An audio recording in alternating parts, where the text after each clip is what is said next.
Viete, že v daňovom priznaní si môžete uplatniť aj odpočty a daňové zvýhodnenia? Poďme sa na ne pozrieť. Prvou kategóriou sú odpočítateľné položky. Tie vám znížia základ dane a teda aj výslednú daň. Patrí sa nezdaniteľná časť základu dane na daňovníka vo výške 5646,48 eur ročne. Ďalej nezdaniteľná časť základu dane na manžela, manželku, ktorú si uplatníte maximálne do výšky 5162,50 eur ročne. A treťou odpočítateľnou položkou sú príspevky na doplnkové dôchodkové sporenie, ktoré si môžete odpočítať do výšky 180 eur ročne. Druhou kategóriou odpočtov sú daňové bonusy, ktoré znižujú vypočítanú daň. Tu rozlišujeme daňový bonus na dieťa a daňový bonus na úroky z hypotéky.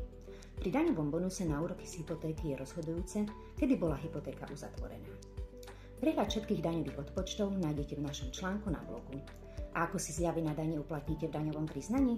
Vyskúšajte našu jednoduchú online aplikáciu, ktorá za vás všetko spočíta automaticky.